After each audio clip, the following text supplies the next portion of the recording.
All right, take us in. Hey, welcome to every Is that how we do it? Yeah, that was pretty good. Hey, welcome to Pemetawe Plays with David and Ethan. I'm David. And I'm Ethan. It's true. It really is. How's that for an intro? That's pretty good. You like that? That was pretty good. You want an intro? I'm your guy. It's true. You want to jump right into it, or should we talk a little bit about what we're doing? We can probably give a little bit of a breakdown on what we're actually doing. So this is going to be our inaugural video of Pemetawe Plays, brought to you by Pemetawe Games here in hot Edmonton. Hot Edmonton. It's like 34 degrees out. It's not always going to be that hot, though.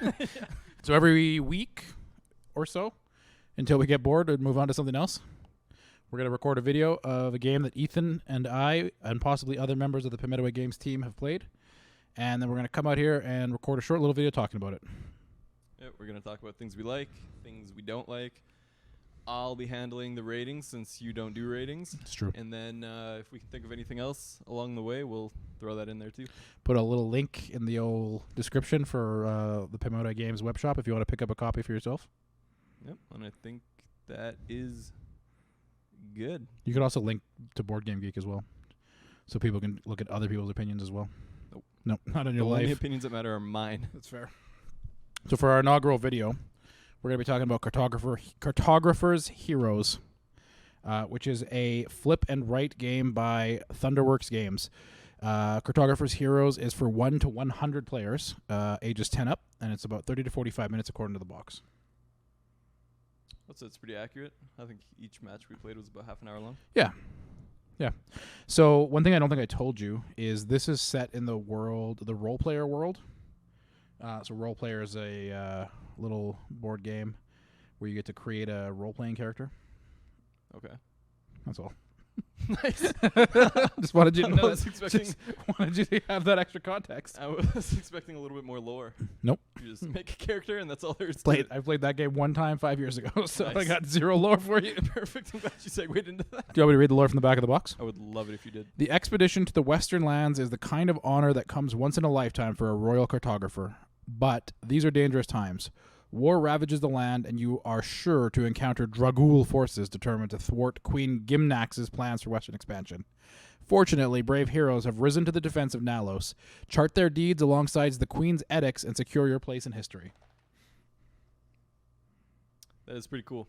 There's also a follow-up to Cartographers, which is a standalone, not prequel, the standalone predecessor to Cartographers Heroes. Oh, yeah. I forgot about that. So, is the heroes part all of that lore you just read, or is the whole game itself? You're asking a lot of questions I don't have answers to. Fair enough. You ask me in about a week when I have Cartographers in hand, then I'll be able to answer that question. We'll round back to that then. But I believe that the heroes and the monsters that are in this game are two of the main additions from the original game, which I haven't played. Okay. But I think the core gameplay of flipping cards and then drawing maps is kind of core to Cartographers. Okay. What's interesting is you can actually combine the two games if you want. Mm. You can use maps from either game, and then there's a couple other rules around what you want to do. Cool. Yeah. So Cartographer Heroes is a flip and write game. So if you're not familiar, what that means is there's a deck of cards that we share, and every turn we flip over a card, and the card will tell us what we have to write on these fancy little maps. And so the cards will basically give us one or more options. I'll hand that map up right upside down. Can you fix that in post? Can you rotate that map? So I'll just flip the whole video Perfect. upside down. I would truly love that. That'd be perfect. Do a star wipe too. Yeah, so what happens is you flip a card, and then the card will tell you one or more terrain types that you have to draw in specific shapes. And it'll give you an option sometimes of terrain, sometimes of the shapes. But your goal is to draw in the shape on the map with some specific restrictions. You can flip, orient, or twist the shape any way you want, but the overall shape still has to match what's on the card. And you can't go over or off the map. You have to be able to fill it in empty spaces, and you can't overlap spaces that are already filled. So as you'll see, some of the map already comes pre-filled. I don't know if people can see that. You can do it. I guess you could just put a little image up, superimpose an image of this map. Yes, sir. Hell yeah. Yeah. And so ultimately, once you finish the game, your map will look something like this, or something like this. Ethan's gonna zoom right in on these bad boys. Yeah. So this was your first time playing a flip and write. Yes. 100%. It was my first time. First time playing a board game. Yep. That's not a board game. It's true. There's no board. It's just flipping and writing. It's just cards and flips. But yeah, it was my first time ever playing a game like this. I'm pretty sure. I don't think I've played anything else like it. I should say the game plays over 4 rounds. Every round represents a season. So at the start of the game, you have a deck of royal edicts that are your scoring mechanics. So you have an A, B, C, and D scoring mechanic, and you play spring, summer, fall, winter. And then each season you score 2 of those 4 edicts. So each edict will be scored twice. And those edicts are randomly set up at the start of the game, and they kind of give you some target goals to work towards. So one of them may be have a cluster of villages that is 5 or more that isn't touching a field, or have your mountains connected to fields via rivers, or have one of each type of terrain in a row. Just whatever. Yeah, just whatever. Whatever. Whatever the queen wants, queen gets. Queen Nalus, is that her name? No, there's no way. Gimnax. Gimnax is pretty close. That's pretty close. In the defense of Nalus, Nalus is the kingdom. Mm. Ginax. It might be Ginax. This font makes it really hard to read. Yeah, so that's the rundown of Cartographers Heroes. Ooh, yeah, I don't like that there's 2 S's. Plurals and then plurals. I don't like that. Plurals on plurals, baby. It's my first issue I have with this game. What's your second issue? My other issue with it is I wish there was more maps, like options. So it wasn't just we're either playing like number 1 or number 2. Like if there was like 3 or 4 more, I feel like it would be a lot more enjoyable. Just because I also think it's a little bit weird, the idea behind like how you like write on the maps is like, this is like a weird lore issue, but like if we're like writing on the exact same like map, it's weird that they're the exact same like layout, but the land's not the same. Right. So like it just like that feels a little bit weird. A disconnect from the narrative? Yes. Am I allowed to say words now? Nope. Okay. Are there Never issues happened. that you had with said game? I wouldn't say it's an issue per se, but there's only 11 terrain cards in the whole game. Yep. So like kind of similar to what you're complaining about in terms of the variety. I've played more flip and write games, so it doesn't bother me so much that we start off in the same starting point and are drawing the same maps. But there's only 11 terrain cards, so like the variety from game to game isn't gonna be that different. Yeah. That being said, it's also a very small box game. I don't know the exact price that we sell it for, but it's a lower price game. So I don't expect like a ton of variety. I think it's a really good light filler game that if you want to just kind of sit down and have a little fun for, half an hour, it's not a bad game for that. I don't think it's meant to like be a game that's going to be like infinitely replayable or like have a ton of variety every time you play it. Yeah. We played it at 2 players, which I think is going to be a big issue with a lot of games we play. But I don't think it was bad at 2 players, but one of the mechanics in this game that I don't think exists in the previous Cartographers is the monster mechanic, where if a monster comes up, there's 4 monsters in the game, and every season you shuffle a new monster into the deck, so there's an increasing chance that you'll get a monster every subsequent season, unless you've gotten them previously. And then once a monster comes up, then you pass the card either clockwise, or pass your map clockwise or counterclockwise. So in a 2-player game, like you're basically just filling in each other's monsters. I think in like a 4 or 5-player game, it'd be a little bit more interesting because you'd be passing it around a little bit more. Yeah. And more people would have an opportunity to kind of throw monsters in your face. Yeah. But other than that, I think it was fun. One thing that like I had seen a couple posts on Reddit or Board Game Geek about people like showing their copies of the game, and so the core game just comes. And this is like a very minor thing, and I don't think that this is something that Thunderworks should do differently. But the core game just comes with 4 pencils, like just regular like gray pencils. But everyone I'd seen had like been doing color pencils. Yeah. So I brought color pencils right off the hop, which I think like for me just makes it a much more visually appealing game. Yeah, 100%. It doesn't change the gameplay at all, but it just makes it a more interesting map. Yeah. You can be more creative with it too. Yeah. More one thing I'll say, like from a bonus point perspective, as somebody who plays a lot of role playing games, like I do think this would be like a fun little like one off thing you could do if you wanted to just like create a fantasy map for a role playing game. Like I think it'd be a cool little like exercise just to kind of create some lore for your game. Yeah, that's not a bad idea. Yeah.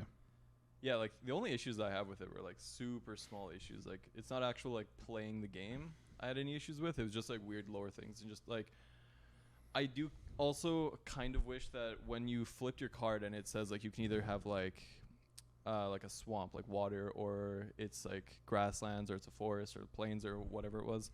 I wish that there was more options, like not just as a whole, except like per card. So like when you flip, it's either like it's just like trees or it's just like grass. If it was like, well, it can either be plains or forest, or it can be water or it's houses. Like I know there's a few cards that have like, it's like 1 of 2. Yeah. I don't know. I would like it more if it had a few cards that were just like general, like it's 1 of anything. Right. Or if it's just like 3 options or 4 options, like it's like anything other than water or like anything like that. That makes sense. I mean, I think they're trying to go for a very tightly designed game, though, right? Yeah. Like, and I get what you're saying too, because I guess like on that note, there could be a disconnect that we played, I think, in the second game, where the Queen's Edicts want us to do like forests, and then like we just got no forests. Yeah. So it's just like one of the 4, like 25% of the scoring mechanics were essentially just dead for us. Yeah. Like at least it's dead for both of us, but like yeah, there is a little bit of luck of the draw, I guess, where if you don't get the combination of the Queen's Edicts you need plus the trains just don't come up, because again there are only 11 cards, so it's possible that the trains don't come up when you need them to. There's definitely a possibility that you're not going to get the scoring that you want. There was a pretty big disparity between our first game and our second game in terms of total scores as well. Yeah. Which I think partly that was like, well, I say partly it's a learning experience, but that was my second game, your first game. You did worse in your second game than you did in your first game. Yeah. And then I actually did worse in my second game than I did in my first game too. So it's kind of a weird inverse. Like you would think the more you know, the better you are. Yeah. But again, I think that comes down to kind of that combination of the Queen's Edicts and the way the cards come out, right? Yeah. Well, it's also like pretty weird too, because on my first turn of the second match we played, I scored I think like 5 points and you scored 12. Yep. And then I scored 1 and you scored like 13. But then my next turn I scored almost like 40 points. And it's like the one thing not the one thing, but just a thing I like with the game is that like you can really turn the entire game off of like one turn, like off of one season. Yep. So it's like I never really felt like I was out, like I was just out of the game, like even though I was down by like I think 35 points. Yeah. Or something like that. Yeah, and you had I, a like, pretty flipped it big all. turn in the last round. Yeah, and I mean, that's the other thing, too, is that, like, with the way that the Queen's Edicts work, because you have your A, your B, your C, your D, and then round 1, it's A, B, then B, C, then C, D, then D, A. You can kind of really plan ahead and be like, well, I'm going to just throw the first turn or first 2 turns and not focus on those 2 edicts, but I'm really going to turn it around in the last 2 turns or like turn 2 and 3 and just build towards those, right? That was a problem I had. This was the problem with the game. This was the problem with my dumb brain. But there were a couple times where I was like, oh, sweet, like that card just came up. I'm like, now I can finally get this Queen's Edict completed. And then I would like draw everything and then I'd look over and I'm like, oh, shit, that's Edict B. And like we did that twice already. We're never doing bad again. So I was like, well, sorry, this is season too late. Snooze, you lose, bozo. Yeah, but that was really a problem for my strategy then, or lack thereof. And one other thing is it's really easy to just like pick up and go. Like yeah, the first match we played where I won and you lost, it was like I literally didn't know what I was doing until like halfway through. And then after that point, it was just like it just worked out for me, I think. But like in general, it would be a really easy thing to just pick up and go. Like you wouldn't really have to explain anything. Yeah, and I think that's pretty common for a lot of flippin' rights. I think there are like more complex flippin' rights. Like Hadrian's Wall is on the other end of the extreme, where it's the same premise where like you just flip cards over and then like do things. Yep. But it's also like a super heavy worker placement game where there's like 2 sheets that are like 3 times the size of this, each one of them, and then like 40 different things you got to track. So, boy, I'd rather not. Well, the way I always describe Hadrian's Wall is it's like the most fun you'll have filling in an Excel spreadsheet, because that's basically what it feels like. Because it's not a mapping game. It's just like it's like literally like 30 different columns, and you have like 4 different little colored workers, and you're like, okay, well, if I want to fill in this column, I got to spend that guy. So you spend that guy, you fill in the column, and then you're like, oh, I just filled in this column, which gives me this thing. So then you get that thing, and then I'm like, I'm going to spend this thing to fill in that column, which then gives you this other thing. Yeah. It's just like constantly moving around, tracking all the different columns you have to fill in. Just running around. Yeah, which like sounds really boring, but it's actually a really fun game. But I mean, even this game, like, not to crap talk it too hard, like I was a little bit worried that it would, like, it sounded pretty boring, just like in general. I was like, I think like the color, it's just 2 men coloring together. Yeah, it's just 2 grown men and their pencil crayons having fun, just vibing. But yeah, like it's a lot more fun than I was expecting it. All right, well, should we move into the rating system? The rating system. What should our points be? I'm not rating the game. You're not rating the game. Oh yeah, I forgot about that. I'll say whether or not I recommend it or not. I don't like recommending I don't like recommending games to people. That's the problem, because then it's just like a whole emotional thing. Like, what if they don't like it? And then they spend $30 on it, and it's just like, now I have to deal with that guilt. Carry that guilt for the rest of my life. I think you're thinking about it too hard. No, I would never. My rating system is: would I recommend that people play it or not? Cartographer Heroes, I recommend it. I'm trying to think of a point system. Like, Pemetawe points sounds strange because it's already like Pemetawe plays, Pemetawe points. Yeah, everything should be alliteration. Okay. Pemetawe points. That's me. Oh, no, that's I'm you. pointing. That's you pointing at me. You're a Pemetawe. That's a point. Exactly. Now you got it. I'd give it like a 7.5 out of 10. Nice. I think I would 100% recommend it. I don't think it's for everyone. Like, if you are into a lot more like intense games, I would not recommend it. Super light, super accessible. Yeah, so if you're just trying to play something like quick and easy and you just want to like chill and draw on a piece of paper, I think this is what you want. Yeah, and I think in terms of flipping rights, I think it's a good addition. I think it's unique enough that if you already have a couple flipping rights, like this still has a good place in your collection. A place in your heart. A special place in my heart. I would have to play more flipping rights before I can really judge it. So I feel like this is just more of like the experience thing where like you've played a lot, I've not played any, and like since it's my first one, I would 100% recommend it, but I'm not sure how it really holds up against other ones. Do you want to just do a whole series of flipping rights? Yeah, do you just want to scrap this whole thing and just only play flipping rights?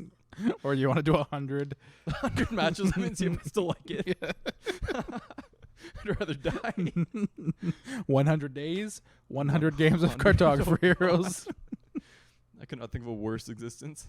So really detracted from your 7.5.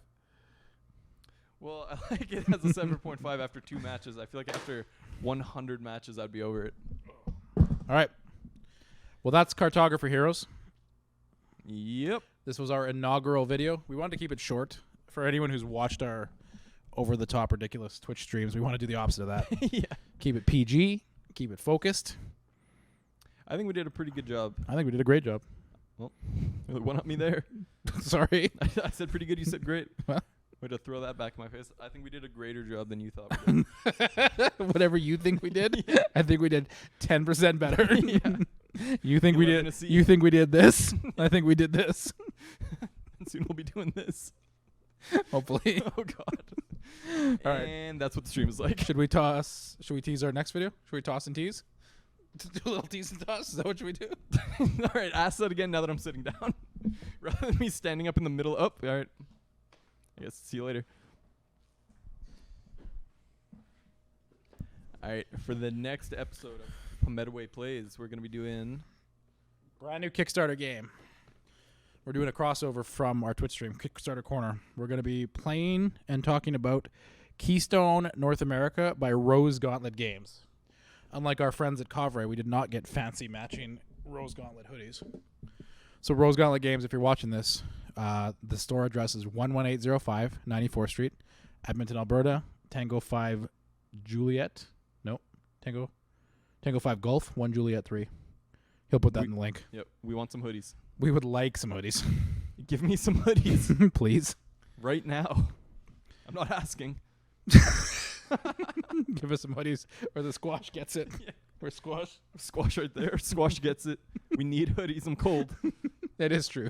I do like to keep it a crisp 68 degrees in here. You really do. Oh, also, one thing that I would like to address is we hadn't planned on wearing matching T-shirts. I did. All right. I called Ethan's fiance to find out what he was wearing today. Perfect. This was a happy accident. I don't think you should. Oh, we're doing it every Friday from now on. All right. Well, never mind then. This is Pemetawe Plays. We got to be on brand. It's true. Except when we get some hoodies. Rose Gauntlet hoodies? Yeah, Rose Gauntlet hoodies. We'll be rocking those every Friday until you stop sending me hoodies. Do you want a new hoodie every Friday? Yeah. That seems unreasonable. Why is that unreasonable? For them to send you 52 hoodies? Yeah. Who do you think you are, Drake? I could be if I have 52 hoodies. I mean, you are starting from the bottom. It's true. I'm climbing my way up. One hoodie at a time. Just like Drake. What should our outro be? I think that's it. Me calling you Drake, and then we end it. Perfect. Okay. Or do you want something more formal? I mean, you're the one who wants to keep it more formal. Fuck you. You'll have to see it. Fucking smacking our heads all over the place. Oh, boy. All right. Well, that's been our inaugural episode. That's episode 1 of Pemetawe Plays with Ethan and David. Let us know in the comments how bad this was. And if you have any specific game requests that you want us to play and then talk about, then let us know. Yep, you really handled the outro. Thank you. Is that not what you wanted? I thought that's what you wanted. No, that is exactly what I wanted. I'm Okay. saying, good job. You really handled the outro. Okay, thank you. You're welcome. Just seemed like a weird criticism. It's just not a criticism. You handled the outro. I said, what do you want to do for the outro? And then you did an outro. And then I'm saying you handled it. All right. Follow us on TikTok, Facebook, Twitter, Instagram, YouTube, Twitch. Twitch. I think that's it. I think that's all we got. Pretty sad life. LinkedIn. Yeah, we are on LinkedIn. Oh, You gross. follow us on LinkedIn. Don't you dare follow us on LinkedIn. I better not see one new follower on LinkedIn. All right, we're out of here. All right. Bye.